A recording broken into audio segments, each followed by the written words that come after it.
सुनको मूल्य 4 दिनदेखि लगातार घटेको छ। नेपाली बजारमा प्रति तोला 2,70,600 रुपैयाँको ऐतिहासिक उचाइमा पुगेको सुनको मूल्य यति बेला घटेर 2,59,600 रुपैयाँमा झरेको हो। यो 11,000 को गिरावट हो। नेपाली बजारमा सुनको मूल्य घटबढको प्रत्यक्ष असर अन्तर्राष्ट्रिय बजारको मूल्यसँग हुने गरेको छ। आइतबार अर्थात 28 डिसेम्बरको दिन सुनको अन्तर्राष्ट्रिय मूल्य प्रति औंस 4,530 अमेरिकी डलर पुगेको थियो। बुधबार 4,317 अमेरिकी डलरमा झरेको छ।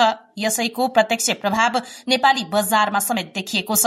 तर अन्तर्राष्ट्रिय रूपमा चाहिँ सुनको मूल्य किन घट्यो त? यसका पछाडि दुईवटा कारण रहेको अन्तर्राष्ट्रिय संचार माध्यमहरूले जनाएका छन्। अन्तर्राष्ट्रिय संचार संस्थाका अनुसार अमेरिकी कमोडिटीज एक्सचेन्ज संस्था शिकागो मर्कटाइनल एक्सचेन्ज सीएमआईले बहुमूल्य धातुको मार्जिन दर घटाउनु यसको मुख्य कारण हो।